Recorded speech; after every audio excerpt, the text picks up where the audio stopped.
Pessoal, então tenho dois avisos importantes para dar hoje.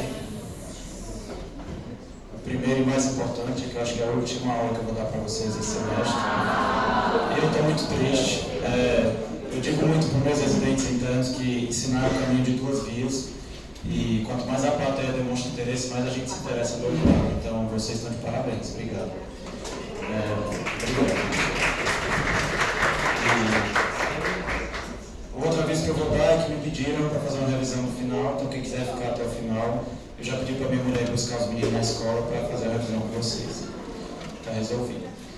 E o terceiro que eu vou dar é uma coisa que eu vou falar para vocês, que eu acho que vocês vão se chocar um pouquinho, mas tem que ser dito. Que é o seguinte: labirintite não existe. Acho que essa é a frase mais importante da aula. Labirintite não existe. Alguém aí vai dizer, mas eu tenho labirintite, minha mãe tem, minha tia tem, minha avó tem. Então, gente, infelizmente, labirintite é um dos termos médicos mais errados que existe no mundo. Tá? Qualquer tontura por aí é dito, é uma labirintite. Tem dois problemas importantes. O primeiro e menos grave é que geralmente é uma labirintopatia, que existem várias, com vários tratamentos diferentes. A mais comum, que é a VPPB, o tratamento é o posicionamento do paciente na maca. Tá? Que infelizmente pouca gente sabe fazer. Quando eu cheguei de São Paulo em 2014, eu atendi uma paciente que, assim, meio high society, e aí fiz um replay nela, ela ficou curada da VPPB, e ela me chamou para aparecer no Jornal da Globo, porque ela tinha uma parente que... Eu disse, não, isso é a coisa mais comum do mundo, qualquer torrino faz. E depois eu descobri que não era bem assim. O pessoal mais antigo não se atualizou com a VPPB e não sabe fazer manobra de reposicionamento de autólitos. E aí fica uma coisa, o otorrino manda para a fono faz um estudo, dá um diagnóstico de labirintite, e muitas vezes ainda recebe vertigem ou estugeron. Vocês têm ideia qual é o problema do vertigem e do estugeron? Me dá muito dinheiro, infelizmente, eu não queria ganhar esse dinheiro. Parkinson. Vertigem e estugeron são bloqueadores de canal de cálcio, que são muito prescritos para labirintopatia, com o nome labirintite, e que o uso prolongado causa Parkinson, às vezes irreversível. Na maioria das vezes reversível, mas às vezes irreversível. Então, uma dica que eu dou para vocês é, em princípio, nunca prescrevam estugeron nem vertigem, flunarizina, sinarizina, com algumas poucas exceções. Alguém vai levantar e dizer, doutor Paulo, é super útil, pode ser usado na profilaxia de enxaqueca, principalmente em pacientes mais jovens. Tudo isso é verdade. Qual é o problema? É muito eficaz para a tontura. E aí, a vizinha toma, a pessoa fica tomando por um ano. Então, você pode até prescrever para o paciente que você confia que não vai usar por muito tempo, porque senão os efeitos colaterais são bem graves. O mais grave que eu não falei ainda é quando é uma doença neurológica grave. Também, pouco depois que eu tinha chegado em São Paulo, eu atendi uma labirintite e quando eu fui fazer o fundo de olho, tinha um baita edema de papila. E o paciente tinha uma incoordenação pior de um lado. O que vocês acham que ele tinha? Um tumor cerebral gigantesco. A gente conseguiu que ele fosse operado rápido, mas ele foi a óbito. E tinha passado 6 meses tratando com labirintite, com bloqueador de canal de cálcio. Então, isso é o mais importante, né? Taxa cerebral, doenças autoimunes, tumores podem se apresentar como, entre aspas, labirintite. Recolocando a minha frase, labirintite existe, mas é muito, muito, muito rara. A definição de labirintite é a destruição bacteriana do labirinto pós-otite grave. E isso praticamente, eu vi 2 na minha vida, tá? Eu, assim, me formei em 2007 e até agora eu vi 2 labirintites na vida, então é muito, muito, muito raro. Então, se a prova for minha, não marquem um item labirintite, tá? É mais uma dica. Acho que na maioria das provas da SUS, etc., se for uma questão de neuro, não marquem um item labirintite, porque já está errado de cara. Então, sem mais delongas, vamos começar a aula. Por que é importante o exame neurológico na vertigem? Porque 5% dos pacientes com tontura ou vertigem vão ter um AVC. 5%. Você vai no PS, atende 20 pacientes com tontura, um deles tem um AVC. E esse AVC geralmente é grave. Na metade desses pacientes nos Estados Unidos não é feito o diagnóstico do AVC. Ele sai com a prescrição de um antilabiríntico e como aqui no Brasil existe uma epidemia de diagnóstico de labirintite, esse número deve ser muito mais alto, a gente não tem esses dados. Pior que isso, 40% desses que saem sem diagnóstico, ou seja, quase 50 de 50, quase 1 em cada 4, vai ter um desfecho desfavorável, às vezes uma síndrome de Lockheed, síndrome do cativeiro, como aquele filme Escafandro e a Borboleta, porque A vertigem é mais comum em AVC de circulação posterior, que tem uma gravidade maior. Então, por tudo isso, vocês têm que entender o mínimo para não se desesperar quando chegar uma vertigem no pronto-socorro. E o que a gente quer que seja uma vertigem? A gente quer que não seja uma vertigem central. A gente quer que seja qualquer coisa periférica, porque mesmo que seja chato de tratar, usualmente não vai matar o paciente.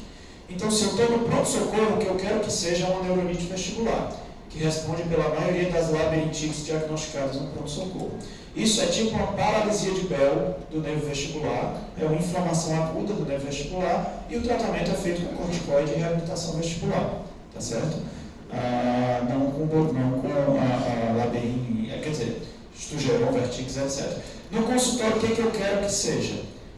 VPPB, que é a vertigem postural paroxística benigna, uma pedrinha solta, eu vou falar para vocês. Vestibulopatia relacionada à enxaqueca, que na minha experiência é a causa mais comum de vertigem no consultório. Doença de Meniere, efeito colateral de drogas, incluindo aqui hipotensão ou hipotensão postural. É isso que eu quero que seja. Mas todo exame neurológico começa com uma boa história, tá?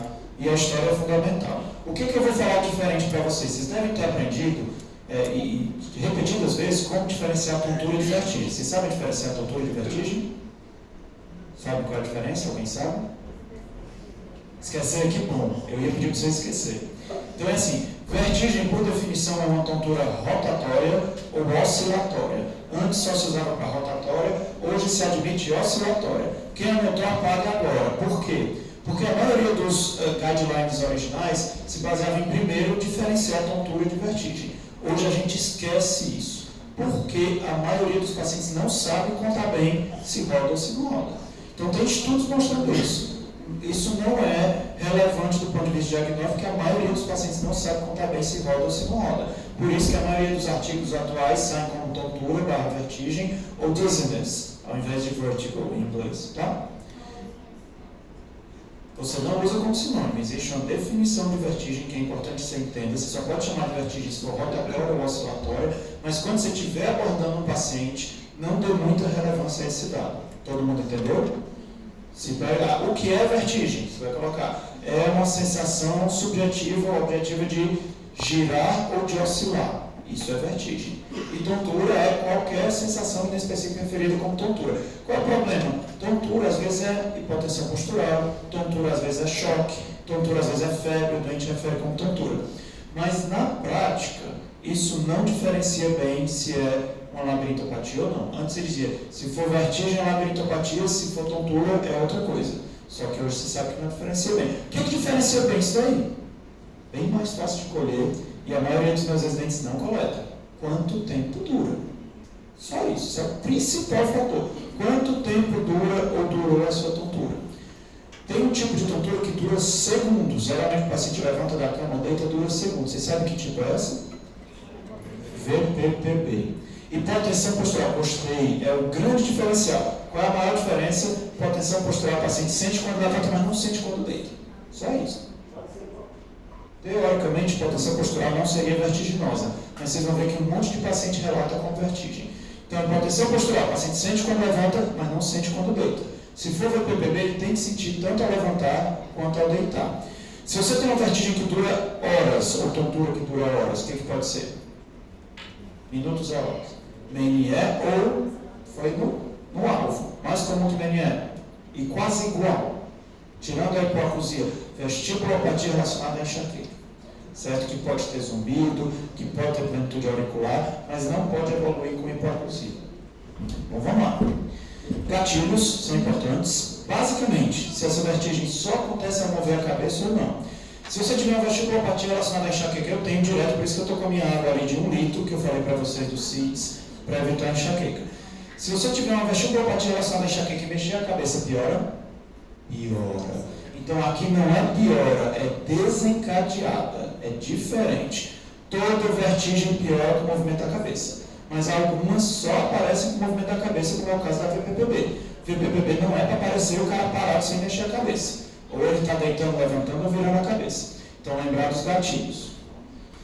Caráter da tontura, como eu falei para vocês, aí se é vertigem ou tontura, não está sublinhada porque não é tão importante.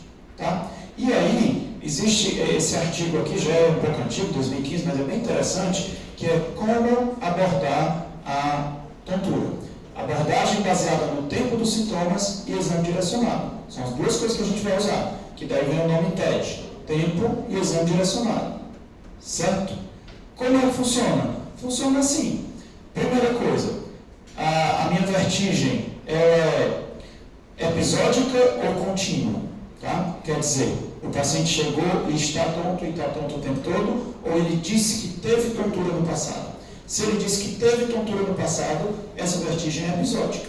E aí eu vou de novo dividir. Ela só acontece quando ele mexe a cabeça? VPPB. Pode ser uma vertigem postural paroxística cerebelar secundária, mas quase sempre vai ser VPPB. E só nesse ponto que eu uso o Dix-Hallpike. Se eu usar o Dix-Hallpike em qualquer outro ponto, eu vou errar e eu vou mostrar um caso para vocês. Eu só uso o Dix-Hallpike no paciente que diz: doutor, de vez em quando eu tenho tontura, só que agora eu não estou tonto. Dix-Hallpike nele. Tá? E outro tipo de tontura é episódica espontânea. É a minha. Acontece de vez em quando, eu estou aqui dando aula para vocês, eu não bebi água, estou estressado para pegar meu filho no colégio, as coisas começam a balançar ou girar. E aí a causa mais comum é vestibulopatia relacionada à enxaqueca. Ela não é desencadeada pelo movimento da cabeça, mas ela piora com o movimento da cabeça. Diferenciais MNE, muito menos comum AIT. Tá? O que pode te ajudar para AIT, a gente vai ver depois, é qualquer outro sintoma neurológico que não aura. Certo? E aí o que vai me ajudar nessa episódio espontânea é só a história. O paciente preenche critério para enxaqueca, o paciente tem perda auditiva, a partir daí eu vou me orientar. Outra coisa completamente diferente é a vertigem contínua, que a gente chama de síndrome vestibular aguda. O que é isso? O paciente chegou no pronto-socorro, doutor, eu estou tonto agora, vomitando, caindo, desequilibrado, isso é síndrome vestibular aguda. Eu sou proibido de fazer o Dix-Hallpike, porque ele vai me induzir ao erro. Eu vou diagnosticar uma vertigem central como periférica se eu fizer um Dix-Hallpike no paciente que está tonto agora. Não é para fazer. O que é para fazer? É para fazer o RINTS. Tá? E aí, se a minha vertigem tem uma exposição clara, o paciente, sei lá, usou cocaína e está com vertigem, o paciente teve uma pancada na cabeça e está com vertigem, é muito provável que esteja relacionado àquilo. Se não tem, eu vou pensar em neuronite vestibular, que pode ou não estar relacionada ao herpes zoster, e bem no cantinho labirintite, que quase não existe. Tá? Ela fica indiferenciada, quase não existe. E eu tenho que pensar muito em AVC. A síndrome vestibular aguda, eu tenho que pensar muito em AVC. Vocês viram que é uma minoria, em torno de 5%, 1 em cada 20, mas quase metade vai ficar grave ou morrer. Então eu tenho que pensar em AVC. E diferenciais menos comuns, encefalite, neoplasia. E aí tem esse examezinho aqui, o RINTS, que eu vou mostrar para vocês que ele é melhor do que a ressonância. Doutor, eu faço o exame físico ou ressonância? Se eu puder escolher, eu faço o RINTS, que ele é melhor do que a ressonância, baseado em evidência. Vamos lá. Beleza? Então, o paciente que diz: doutor, eu tive vertigem, eu não estou com vertigem agora. Não sei se todo mundo fica, pelo menos os enxaquecos talvez fiquem tontos vendo isso aqui, tá? Dá um incômodo, né? Aí assim, causa mais comum de vertigem episódica posicional e a causa mais comum de vertigem em adulto se chama VPPB, vertigem postural paroxística benigna. E tem uma coisa interessante, alguém sabe como é o estado da VPPB? Eu vou esperar até alguém responder. Horizontal, alguém dá mais?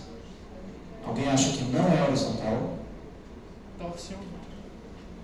Falaram torsional ou eu estou confundindo? O que vocês acham? Vertical? Não pode ser vertical, é um absurdo, né? Você pensar que no estado periférico é vertical.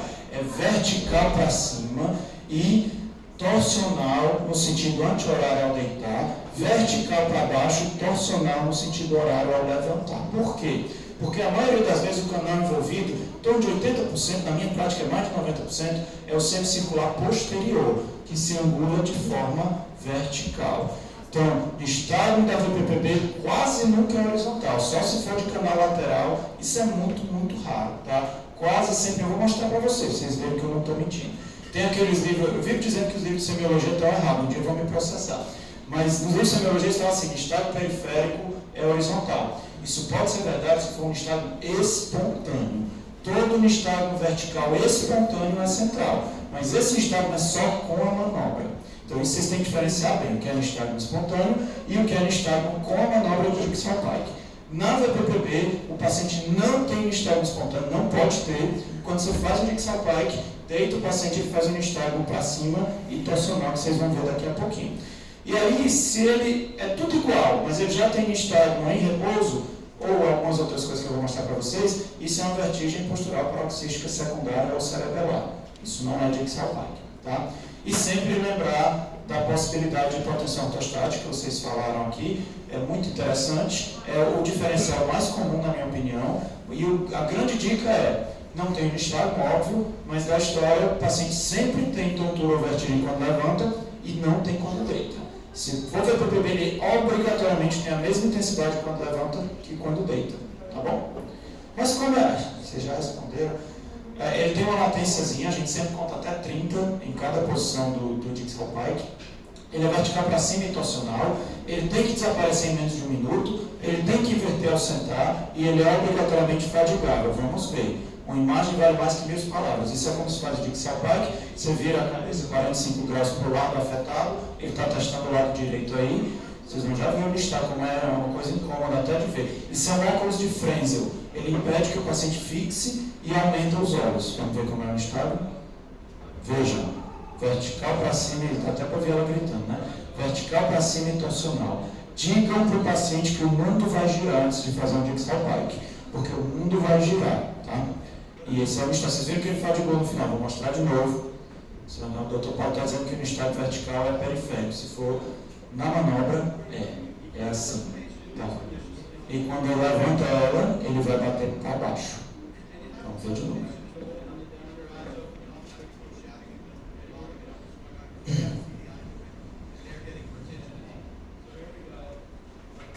O torsional vocês veem pelos vasinhos, tá? Tem uns vasinhos aí que vocês conseguem ver que ele está girando também um pouquinho. Então, como é no estado da VPPB? Ao Dixalpike? Vertical. Se lembrar do vertical, eu já estou satisfeito. Excelente. Vertical. Se eu nem lembrar aqui para cima, que roda anti-horário, vertical. Ao Dixalpike. Dixalpike só é útil, só pode ser aplicado no paciente que não está tonto agora. Vertigem episódica. Doutor, pode estar um pouco tonto, dizer, eu tenho uns tontos de vez em quando, agora eu estou só um pouquinho tonto. Mas se ele estiver vomitando, com nistagmo espontâneo muito tonto, eu não posso fazer o Dixalpike, senão eu vou diagnosticar uma vertigem central com periférica e matar o paciente. Se o nistagmo é igual ao da VPPB, eu fico repetindo, for contínuo e motivado, o diagnóstico é de AVC, é de vertigem central. O paciente tem aquele mesmo estado que eu mostrei, esse aqui, mas ele está parado, isso é um AVC, tá bom? E, como eu falei para vocês, é raro esse nistagmo relacionado ao canal semicircular lateral, só que ele dá um nistagmo horizontal que inverte direção apenas na manobra.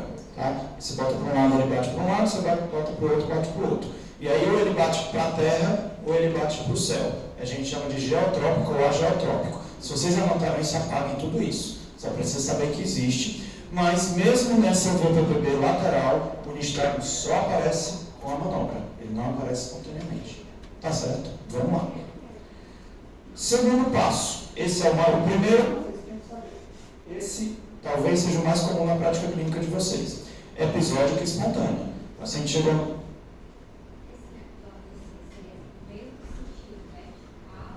Qualquer sentido. O nistagmo horizontal em repouso é sempre central, quase sempre um AVC. Tá bom? É isso que tem que ficar.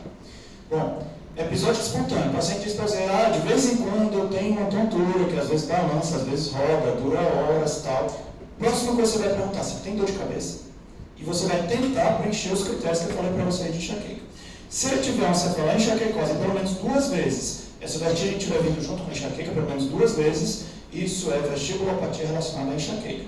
E o principal diferencial é MNE, que é igualzinho, e eventualmente o paciente pode ter MNE e enxaqueca. O que o MNE difere?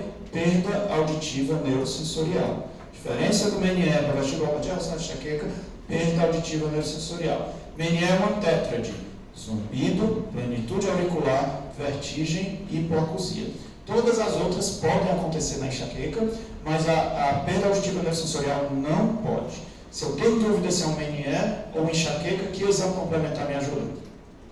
Audiometria. Perfeito.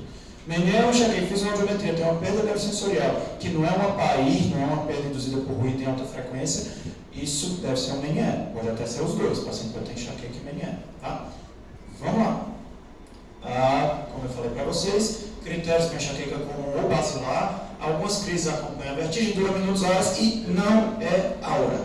Vertigem da enxaqueca não é aura. Não precisa durar de 5 a 60 minutos, não precisa ter início e fim gradual, já estou fazendo a revisão que me pediu. Não precisa ter início e fim gradual, se bem que era da outra prova, né? Mas não configura aura. Geralmente é pródromo, mas pode acontecer durante a cefaleia. Menier, perda auditiva. E AIT. Se o paciente tem toda aquela queixa que eu falei, mas tem muito fator de risco cardiovascular, ou tem história de AVC, ou tem algum D maligno, que eu vou mostrar para vocês os D malignos, às vezes eu vou investigar esse paciente como possível AIT, tá bom? Quais são os D malignos? Diplopia, disartria, disfagia, disfonia, dismetria e distorção espacial. Tem uns fenômenos chamados down, up, floor and the ceiling, que o paciente começa a ver as coisas totalmente invertidas, tá? Tudo isso sugere uma lesão central. Então ele pode até não ter diplopia agora, mas ele disse, doutor Paulo, eu fiquei tonto, e eu tinha visão dupla, central, tá? Eu fiquei tonto, eu fiquei com a fala arrastada, embargada, central, até prova em contrário. Fiquei tonto, fiquei descoordenado, não consegui pegar as coisas, estava descoordenado. Central até prova em contrário. Então lembrar desses Ds malignos.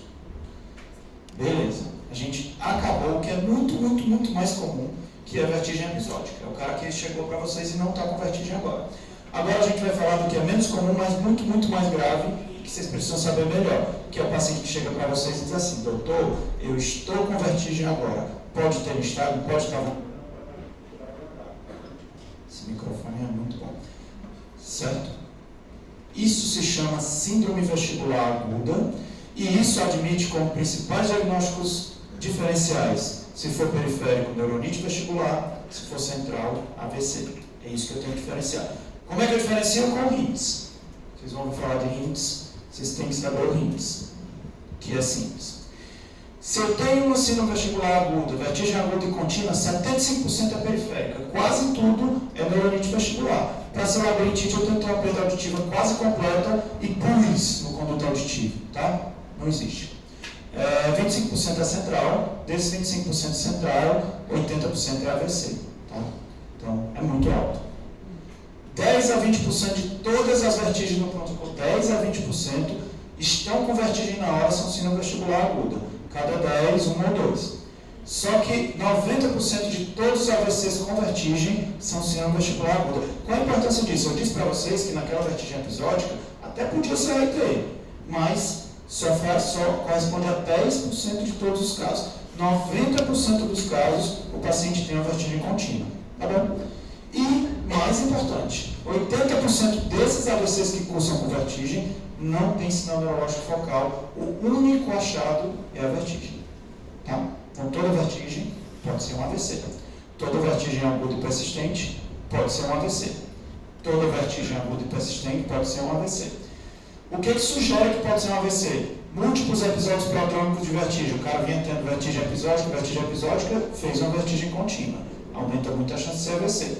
Vertigem de início abrupto com o paciente acordado. O paciente estava andando, começou a vertigem e teve que se equilibrar. Geralmente a VPPB começa na hora que o paciente acorda, ele já acorda meio tonto. Se começou com o paciente já acordado, sugere AVC.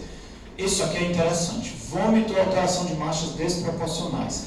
As síndromes periféricas geralmente são proporcionais. Então, se o paciente está muito tonto, ele tem muito nistagmo, ele vomita muito, ele cai muito. Se o paciente está pouco tonto, mas está desequilibrado e tem muito nistagmo, isso sugere que seja central, porque se os periféricos esperavam que ele estivesse muito tonto. Dor cervical pode ser dissecção de artérias cerebrais, e esse é legal, esse é contraintuitivo para a maioria das pessoas. Toda vez que eu tenho uma síndrome vestibular aguda com perda auditiva, isso é central. Certo? Doutor Paulo, você falou do Menier episódico. Se o paciente chegou agora, doutor, eu fiquei tonto há 3 horas, eu estou surdo há 3 horas. Isso é central, isso é um infarto da artéria labiríntica que pega tanto a cóclea quanto o labirinto. Tá bom? E, óbvio, se eu tiver novos sintomas neurológicos, um dos Ds malignos, que vocês já conhecem, isso deve ser um AVC, isso é meio óbvio. Aí, o que eu examino? D de diplopia. as 9 posições do olhar. O pessoal fala muito de fazer um H no A, você já deve ter visto isso. O paciente olha e eu vejo se em alguma das posições o olho fica trocado. Se o olho ficar trocado, tem uma diplopia e aí deve ser central. Dismetria, para o paciente andar em tandem, dedo do nariz e tal, e ver se tem dismetria. Aí vocês vão ver se passar certo. O que é isso? Dismetria. Vocês responderam o que é a lesão dele? A lesão está onde? Cerebelo de que lado? Cerebelo de que lado? Alguém falou esquerdo. Esquerda ou direita? 50%. O cerebelo é praticamente a única região do encéfalo que é ipsilateral. Melhor filme, cerebelo esquerdo. Cerebelo é ipsilateral, quase todo o resto é contralateral. Tá, pronto. Chegou na parte principal da emergência, o RIMS. Vocês têm que entender o que é o RIMS. E o RIMS é só 3 coisas. 3 coisas. Head Impulse, ou HIT, nistagmo e skill. E eu vou falar o que são essas coisas. Pronto, o que é o RIMS? É legal essa figurinha. Head Impulse, nistagmo, skill. E aí, tem esse acrônimozinho, infarto, eu não acho nem tão legal, mas assim, a coisa mais importante que vocês têm que entender do RIMS é que um dos achados é contraintuitivo, que é o Head Impulse Test, é o HIT. O HIT, que é jogar a cabeça para o lado e ver se o olho vai para o outro, eu vou tentar fazer para vocês. Ó. Meu olho ele fica, não sei se estão conseguindo porque eu estou desconcentrado, mas o olho fica no mesmo ponto. Se eu virar a cabeça para cá, o meu olho continua olhando na mesma direção, tá? Bem rápido. Se o olho não ficar na mesma direção, se o olho for junto com a cabeça, isso é um Head Impulse ou HIT alterado. E isso é lesão periférica. É a única coisa contraintuitiva. HIT alterado é lesão periférica. Por que isso acontece? Na aula de exame neurológico, alguém veio me perguntar por que o oitavo podia ser bulbo. Isso acontece porque o oitavo tem 4 núcleos espalhados entre a ponte e o bulbo e muito grandes. Então, a lesão central virtualmente nunca pega todas as fibras do oitavo. Parece um pouco o raciocínio de paralisia facial. Enquanto que a lesão do nervo do oitavo pega todas as fibras do oitavo. Para abolir esse head impulse, eu tenho que pegar todas as fibras. Então, isso acontece no periférico, mas não acontece no central. Então, se o paciente está tonto, com nistagmo, vomitando, eu faço o head impulse, ele é normal, isso é central, tá certo? O resto é meio óbvio. Se eu tiver um nistagmo de padrão central, é central. Se eu tiver um skill deviation, que eu vou mostrar para vocês, é central também. Vamos lá. Qualquer um desses aponta AVC, qualquer um achado central é AVC. Se os 3 forem de padrão periférico, aí eu posso dizer que é uma síndrome vestibular periférica. Com quantos por cento de certeza, doutor Paulo? Em torno de 99%. Enquanto a ressonância com difusão no melhor aparelho do mundo dá uns 96%. Eu vou mostrar esse estudo. Como é que eu faço o head impulse? Rotação da cabeça cerca de 30 graus com os olhos fixos no nariz do examinador. E o certo é da lateral para o centro. Por quê? Eu não sei se vocês já fizeram, quando você faz do centro para a lateral, às vezes o paciente tem um nistagmo do olhar extremo. Você chega no extremo e ele tem um nistagmo. E aí você acha que está alterado sem estar. Então o correto é daqui para o meio. Daqui para o meio, certo? Eu vou mostrar para vocês no vídeo sempre da lateral para o meio. E os olhos têm que permanecer fixos se ele for normal. Se os olhos não ficarem no alvo, é um HIT, Head Impulse alterado. Você também pode chamar de VOR alterado. VOR é Vestibular Ocular Reflex. Então vocês vão ver escrito como HIT alterado, Head Impulse alterado, VOR alterado. Tá? E ele é o melhor exame. Só ele tem 90% de sensibilidade e 95% de especificidade para AVC. Só ele. Vocês aprenderem uma coisa, aprendam a fazer um Head Impulse. E eu vou mostrar aqui como é que faz. Vamos lá. Da periferia para o meio, normal. Viram a sacada corretiva? Isso é o alterado. Você não consegue ver que o olho não veio, mas você vê uma sacada corretiva. Certo. A síndrome vestibular desse paciente é central ou periférica? Periférica. De que lado? Esquerdo, do lado que jogou. Então isso dá um pouco de dúvida, é o lado que joga. Aqui ele testou a direita, agora ele vai testar a esquerda. É para o lado que ele joga, certo? Se jogou para o esquerdo, isso é uma vestibulopatia periférica à esquerda. Qual é a causa mais provável? Qual é a causa mais provável? Não. VPPB é episódica. Esse paciente tem um sinovestibular aguda. Neuronite vestibular. Pode chamar de neurite também, mas o nome mais adequado é neuronite. Neuronite vestibular. É o que até ontem vocês chamariam de labirintite. Hoje vocês vão chamar de neuronite vestibular. Tá certo? Mais uma vez. Alguém não acredita que esse POR está alterado? Alguém não conseguiu ver a sacada corretiva? Se vocês puderem, quando acabar essa aula, façam nos seus colegas ou nos seus cônjuges, tá? Vocês vão ver como isso é interessante, da lateral para o meio. 30 grauzinho, da lateral para o meio. Vocês vão ver que o olho fica exatamente no ponto, como esse. Esse é normal. Aí, sacada corretiva. VOR alterado, periférico. Professor, eu lembro que alguma coisa, se não tiver sacada, não consigo corrigir, seria caso central. Não. Central, ele corrige. Por isso que eu falei que é contra-intuitivo. Não é que ele corrige, vamos lá, deixa eu explicar. O que é o VOR? O reflexo vestibulocular é um reflexo que compensa o meu campo visual dos movimentos da cabeça. Você já viu a bruxa de Blair? Isso é muito jovem, eu já ouviu falar na bruxa de Blair. Como é a filmagem da bruxa de Blair? É uma câmera fazendo assim. Quando a gente anda, a gente está subindo e descendo a nossa cabeça. Por que a gente não vê como a bruxa de Blair? Porque nossos olhos estão se adaptando a esse movimento.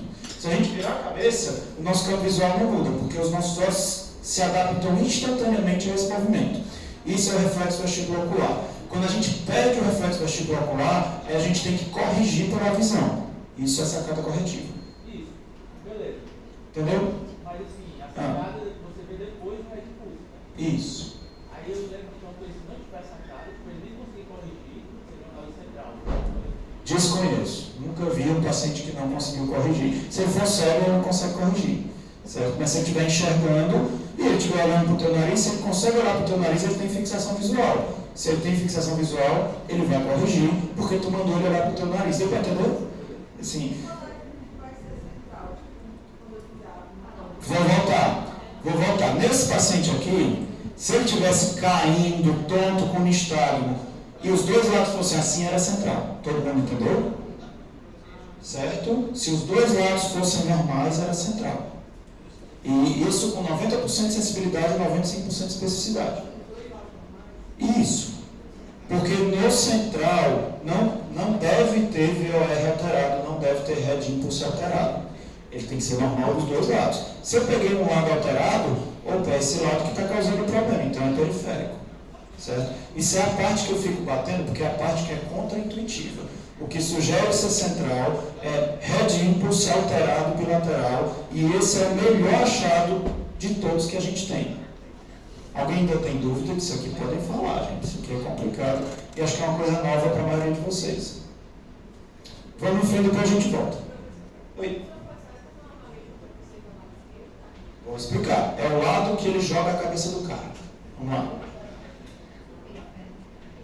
Jogou para a direita, normal. Vai jogar para a esquerda, do cara. Jogou para a esquerda, corrigiu. Não interessa o lado que corrige. Só interessa o lado que a cabeça é jogada. Certo? O VOR é testado pelo lado que a cabeça é jogada. Esqueçam a correção. Jogou para a direita, normal. Jogou para a esquerda, corrigiu. Eu nunca vou cobrar em prova para vocês qual é o lado alterado. Porque, na minha opinião, esse não é o objetivo do VOR. O objetivo do VOR é dizer se é central ou periférica. E eu sempre tento cobrar em prova coisas que vocês vão usar na vida prática. Então eu brinco muito com o residente que fica às vezes, o paciente teve um desvio da rima labial para a esquerda, então eu acho que é... Cara, se o paciente disse que teve um desvio de rima labial, ele teve uma paralisia facial. Não é tão relevante perguntar para ele se foi para a direita ou para a esquerda, porque ele pode contar errado. Mais importante saber que tem um VOR normal ou que tem um VOR alterado. Eu nunca vou comprar o lado. Mas para vocês saberem, é o lado que eu jogo a cabeça. Tá bom? Vamos lá. Isso aqui ficou, a filmagem não ficou tão boa, mas isso é um paciente de vida real, tá? Vamos ver se dá para ver. Vamos ver. Aí parece normal. Corrigir. Que lado é aí? Esquerdo. Jogou para a esquerda do paciente. Não olhem para a sacada quando vocês quiserem ver o lado. De novo, quantas vezes quiser. Esse voltou demais.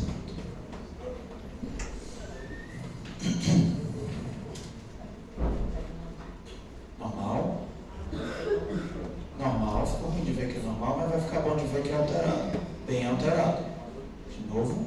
Bem alterado. Já alterou menos da segunda vez, porque ele acaba esgotando um pouquinho, essa sacada acaba ficando mais lenta. Então, melhor achada da primeira vez. Vou ver de novo, porque é sempre o lado que jogou, acabei de esquecer. Esquerda é normal, direita é alterado. Ó, vamos ver só. Direita é normal, perdão. Direita é normal. Direita é normal, eu jogou para o direito normal. Esquerda é alterado. É o lado que joga, tá? Então, assim, o nistagmo periférico em repouso nunca muda de direção. Aumenta quando eu olho para a fase rápida. Em outras palavras, aumenta quando eu olho para o nistagmo. Diminui quando eu olho contra o nistagmo. Ele é persistente, mas pode melhorar com a fixação. Então, você está vendo o paciente tendo um nistagmo, você pode melhorar no seu dedo, o nistagmo diminui, pode desaparecer ou não. E ele é mais frequentemente horizontal, não obrigatoriamente. Isso é um nistagmo em repouso, tá? A segunda parte do RINDS é o teste do nistagmo em repouso. Eu posso fazer Jakes-Halpike no paciente que eu fiz RINDS? Posso? Não, porque ele está tonto agora, é contraindicado fazer Jakes-Halpike, tá? Então, tudo que eu falar de nistagmo agora é nistagmo em repouso. E aí, tem uma coisa que chama DOTEL, a pista do nistagmo. Porque o clássico é assim, nistagmo vestibular, bate para a esquerda, na posição primária, se ele olhar para a esquerda, bate mais para a esquerda, se ele olhar para a direita, pode desaparecer ou pode continuar batendo para a esquerda. O nistagmo central inverte de direção com a mirada. Se vocês virem esse escrito no prontuário, nistagmo horizontal que inverte de direção, vocês apagam o risco e colocam nistagmo central. Todo nistagmo horizontal que inverte de direção é central, mas ele pode ter um lado que é pior do que o outro. Vocês vão ver aqui primeiro o nistagmo periférico, deixa eu ver como é, em repouso, tá? Em repouso, está batendo para onde? Esquerda. Batendo para a esquerda. Ele vai já olhar para a esquerda e para a direita. Olhou para a direita, o que aconteceu?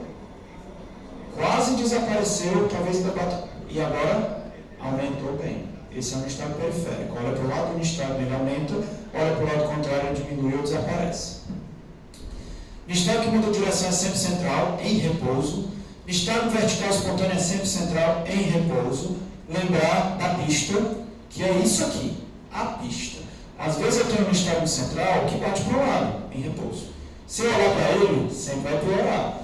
Mas se eu olhar para o outro lado e ele for central, ele precisa inverter. Se ele não inverter, ele é periférico. Só que essa inversão pode ser sutil. E essa é a pista que você tem que procurar para saber se o nistagmo é central ou não. E eu vou mostrar para vocês o que acontece aqui. Bate para onde? Esquerda. Batendo para a esquerda. Vamos lá, vamos ver o que acontece. Ele vai já olhar para a esquerda. Batendo para a esquerda em repouso. Olhou para a esquerda, o que aconteceu? Aumentou, ainda para a esquerda. Vamos ver. Aumentou nem tanto, mas no começo aumentou. Ele vai olhar para a direita. Voltou para a posição primária, talvez um pouquinho para a esquerda, olhou para a direita. E aí? Deu uma batidinha para a direita, vocês veem isso? Central. Acabou. Se inverter em algum momento um pouquinho, central. Vou mostrar de novo para vocês verem. Vamos lá, essa é a pista. Vocês têm que procurar no nistagmo. Está batendo para a esquerda e vai olhar para a esquerda.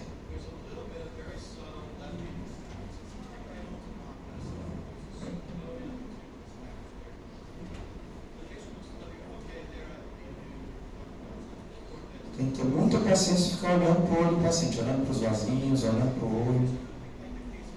Vai já inverter. Voltou para o centro, diminuiu um pouquinho, vai já inverter. Viram que bateu para a direita? Certo. Isso está começando a falar. Pode ser. Geralmente ele não é inibível com a fixação, mas geralmente quando você olha, sempre que você olha, ele bate mais intenso na hora que você olha e depois ele diminui um pouquinho a intensidade. Tá? Mas ele não inibe com a fixação. Esse nistagmo aqui, você pedir para ele olhar, o nistagmo continua igual, não diminui. Era periférico. Nistagmo periférico sempre bate para o mesmo lado. E agora eu vou dar uma dica para vocês, talvez vocês usem para a vida, que é o seguinte. Por que tudo isso aqui acontece? Tudo isso. Porque Cada sistema vestibular empurra os olhos, a cabeça e o hemicorpo para o outro lado. O que eu quero dizer com isso? Meu sistema vestibular direito empurra meus olhos, minha cabeça e meu hemicorpo para a esquerda. Meu sistema vestibular esquerdo empurra meus olhos, minha cabeça e meu hemicorpo para a direita. Se eu tenho uma disfunção, hipofunção do sistema vestibular esquerdo, eu caio para que lado? Para a esquerda, porque o outro está normal, está empurrando para lá. Meu olho desvia para que lado? Sempre o mesmo, para a esquerda. Mas aí eu faço uma sacada corretiva para a direita, que é rápida. É por isso que o nistagmo é o único que é invertido, quando vocês forem pensar. O nistagmo é o único que é invertido. Por quê? Hipofunção esquerda. Eu caio para a esquerda, cabeça intenta para a esquerda, olho desvia para a esquerda. Como eu quero enxergar na frente, eu corrijo para a direita. E aí o meu nistagmo vai ser para a direita. É por isso que o nistagmo sempre tem que bater para o mesmo lado. Porque ele sempre vai bater contra a hipofunção vestibular. Porque o olho sempre vai desviar para a hipofunção vestibular e o nistagmo tem que bater para o outro lado. Todo mundo entendeu? Complexo. Lembrem, cada aparelho vestibular joga os olhos, a cabeça e o hemicorpo para o outro lado. O que está ao lado do nistagmo é a fase rápida. A fase rápida ela é corretiva. Então, se eu tenho uma lesão à esquerda, cai para a esquerda, cabeça desvia para a esquerda, olho desvia para a esquerda. Se o olho desvia para a esquerda, eu tenho que corrigir para a direita. Sempre para a direita. Porque ele sempre vai desviar para a esquerda. Tá? Vamos lá. Depois vocês perguntam. Não. Esse aqui. Esse aqui é horizontal espontâneo. Vou mostrar. Esse é horizontal espontâneo, tá vendo? Posição primária bate para a esquerda. Mas ele não inverte direção. Então, o nistagmo horizontal espontâneo que não inverte direção não pode ser VPPB, mas é periférico. Certo? Certo? Vamos lá. A última parte é a menos importante, mas é interessante também, que é o skill deviation. Skill não tem uma tradução muito bem em português, mas seria algo como desalinhamento. É quando fica um olho para cima e outro para baixo. É um desalinhamento vertical do olhar que está presente em todas as posições do olhar. Só que se eu olhar para a pessoa, ela pode ter uma pálpebra mais alta que a outra, ela pode ter o rosto um pouquinho assimétrico, todo mundo tem o rosto assimétrico, que piora com a idade. Então, eu preciso de alguma dica para saber se o olho está mais alto que o outro. Melhor coisa, aqui está fácil, né? Parece o Bob Dylan esse cara, mas aí está muito fácil, mas a vida real não é bem assim. É que nem eu mostrei para vocês aqueles famosos, a vida real não é bem assim. A vida real é assim. Dá para ver que tem um para cima e outro para baixo? Talvez, né? Assim, talvez. Mas como é que eu posso ter certeza? Cobrindo um olho, depois cobrindo o outro. Isso chama cover and cover, teste de cobertura e descobertura. E vocês vão ver. Escolham um olho e olhem para ele. Escolham um olho e olhem para ele. Olhem para o direito. O que o direito faz? Tá. Olhem para o direito. O que ele faz? Sobe. Ou seja, ele estava para baixo. Agora olhem para o esquerdo. O que ele faz? Desce. Certo? Então, assim, cobrindo e descobrindo, eu mostrei que esse paciente, eu vou mostrar de novo, que esse paciente tinha um desvio isquio. Desvio isquio é central.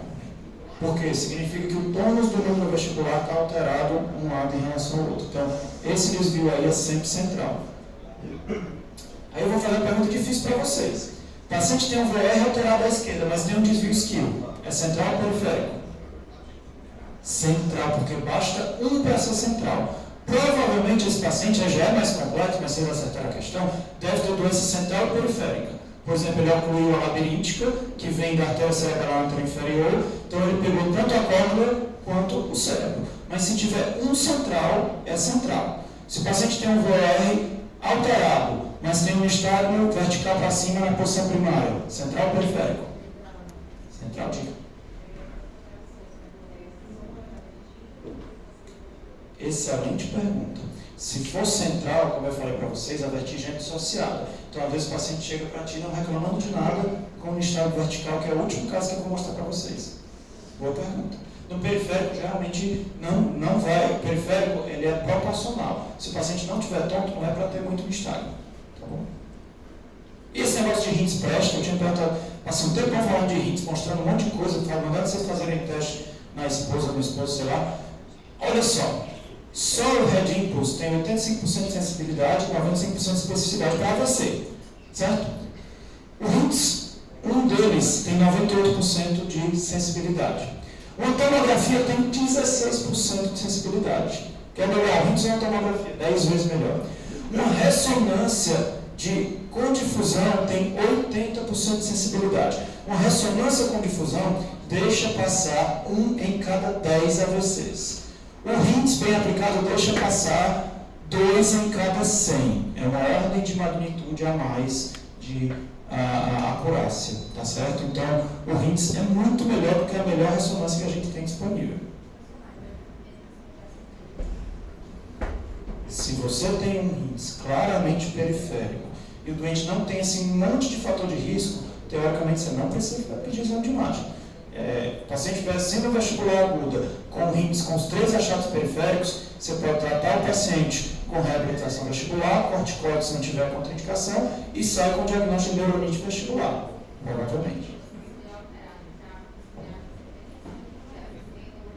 Não, você vai pedir uma ressonância. Por quê? Porque a lesão quase sempre está no tronco cerebral. Então, a TC é péssima para ver tronco cerebral. Essa é uma ótima pergunta.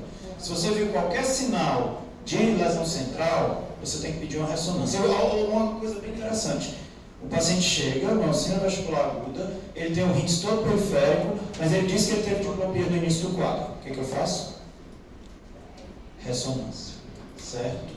Qualquer coisa que aponte para a central do RINTS ou não, é obrigatório fazer neuroimagem. Ficou claro? Ou não? Estamos acabando. Mas o RINTS positivo não precisa fazer. A gente não fala muito de positivo e negativo, é melhor falar de central ou periférico. Se o RINTS é todo periférico e o doente não tem nada na história que sugira central, eu não preciso fazer neuroimagem. Tá bom? Vamos lá. Já mostrei aqui, pronto. Então, coisas que vocês têm que lembrar. Toda vertigem pior que o movimento da cabeça. Uma vertigem com o movimento da cabeça trava o PPP. Não. Quase sempre que eu vejo o paciente chegar para mim assim, é uma vestibulopatia relacionada à enxaqueca. Você tem VPPP, você não é. É uma vestibulopatia relacionada à enxaqueca que piora quando ele mexe a cabeça. Cefaleia súbita ou intensa e vertigem é um mau sinal. Cefaleia súbita intensa com vertigem pode ser o quê? AVC, mais particularmente que tipo de AVC? Hemorragia subaracnoide, cefaleia súbita, né? Vômito ou desequilíbrio desproporcionais à vertigem são um mau sinal. Se ela for desproporcional, é um mau sinal. Os D malignos, óbvio, disfunção de tronco, D de disfunção de tronco, são péssimos sinais. Você pode ter um AVC sem nenhum sinal neurológico focal, exceto vertigem, com RINTS de padrão central. Se o paciente não pode ficar de pé, não pode ir embora. Isso é bem interessante. Às vezes você está na dúvida, eu não sei, parece tudo periférico e tal, mas o cara não está conseguindo andar. Tem estudos que mostram que o paciente não está conseguindo andar, ele pode até ter um quadro periférico, mas ele pode ter um quadro central associado. Então, o paciente que não anda com vertigem não é para receber alta. Desalinhamento vertical dos olhos, o isquio, cobrindo um e o outro é ruim, e nistagmo que inverte de direção é ruim. Por outro lado, um VOR alterado, um head impulse, é a única coisa que é boa. VOR normal, no ensino vestibular aguda, o cara que está tonto, vomitando e com nistagmo, é o maior preditor isolado de AVC, maior do que TC, maior do que ressonância. E é isso. Obrigado, gente.